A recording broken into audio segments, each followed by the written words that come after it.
Hai semuanya, perkenalkan nama saya Jelita Marbun dengan NIM 14056250117. Saya dari Prodi Pendidikan Sosiologi Universitas Negeri Jakarta. Masih ada jutaan anak yang tidak bersekolah. Kasus anak putus sekolah masih terjadi di Indonesia.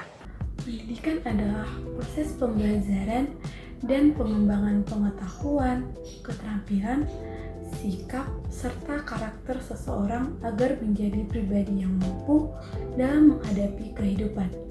Pendidikan itu tidak hanya didapatkan dari sekolah saja, tetapi bisa melalui keluarga, lingkungan, maupun pengalaman pribadi.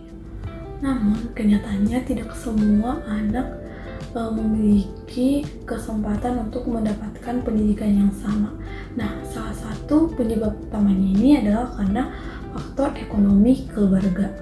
Teman-teman pasti sudah pernah mendengar tentang berita ini. Nah, contoh dari kasus ini yaitu pada bulan Januari kemarin yang terjadi di Nusa Tenggara Timur, di mana seorang anak kelas 4 SD ditemukan meninggal dunia. Nah, sebelumnya anak ini sudah mengatakan kepada ibunya untuk dibelikannya pena dan buku. Nah, namun permintaan tersebut tidak bisa dipenuhi karena memang kondisi ekonomi keluarga mereka yang tidak mendukung. Nah, akhirnya si anak tersebut putus asa dan meninggal dunia. Dari kasus ini tuh kita bisa melihat bahwa ekonomi itu membawa dampak yang sangat negatif kepada seseorang anak. Yang mana ekonomi itu tidak hanya berdampak pada kebutuhan fisik saja, tetapi juga berdampak terhadap kondisi mental seorang anak. Yang mana anak yang harusnya di tahap belajar, bermain, tapi justru harus memikirkan masalah ekonomi. Teman-teman, salah satu fenomena atau masalah yang terjadi di negara kita ini adalah minat sekolah siswa yang rendah, akibatnya mereka putus sekolah. Nah, salah satu penyebab utamanya ini adalah faktor ekonomi yang kurang mendukung. Nah, di sini kita bisa membandingkan nih, ketika anak yang lahir dari keluarga yang ekonominya bagus dengan anak yang ekonominya kurang mendukung. Nah, ketika anak yang lahir dari ekonomi keluarganya bagus, maka bakat dan juga minat sekolah mereka juga akan lebih tinggi. Mereka bisa dan memiliki kesempatan untuk mendapatkan pendidikan yang lebih baik. Orang tua mereka mampu, mulai dari orang tua mereka mampu membiayai sekolah, memfasilitasi perlengkapan sekolah, dan juga memenuhi kebutuhan mereka. Nah, sedangkan ketika anak yang lahir dari ekonomi keluarga yang kurang mendukung, maka bakat minat sekolah mereka juga akan rendah. Ketika mereka melihat orang tuanya bekerja keras untuk memenuhi makanan sehari-hari mereka, maka mereka berpikir dan melihat bahwa orang tuanya tidak bisa atau tidak mampu memenuhi segala atau melengkapi segala kebutuhan perlengkapan sekolah mereka. Nah, dari kedua perbandingan ini kita bisa melihat bahwa faktor ekonomi itu sangat berpengaruh dan juga berpengaruh besar terhadap pendidikan dan juga masa depan seorang anak. Biar di sela nafasmu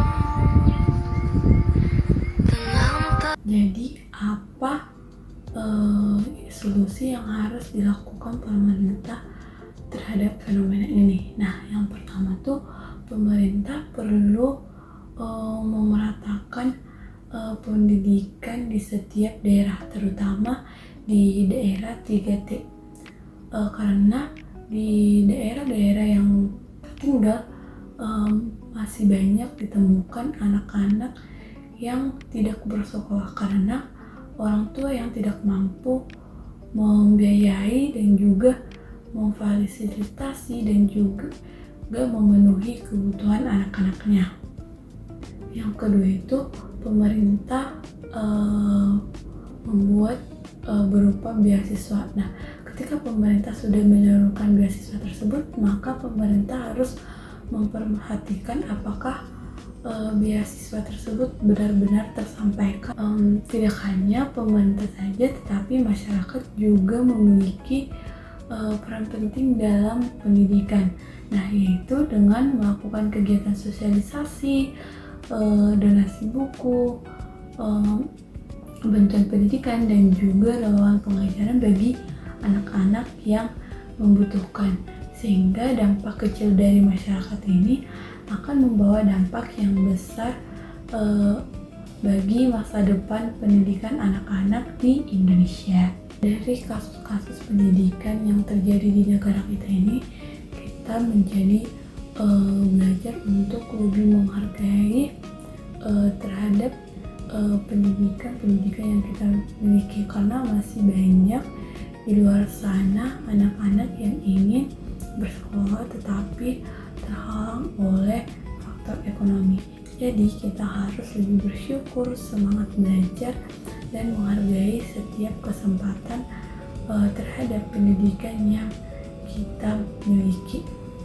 Jadi teman-teman, dari pembahasan tadi dapat disimpulkan bahwa faktor ekonomi yang memiliki pengaruh yang sangat besar terhadap pendidikan.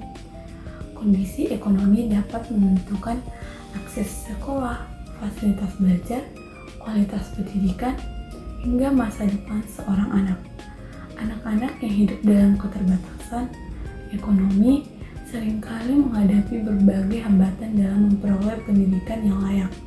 Namun, dengan dukungan pemerintah, masyarakat, keluarga, dan semangat dari diri sendiri, masalah tersebut dapat perlahan diatasi. Nah, kedepannya semoga pendidikan di Indonesia bisa semakin merata dan memiliki kesempatan yang sama untuk meraih cita-cita mereka tanpa terhalang oleh faktor ekonomi. Sekian dari pembahasan video saya.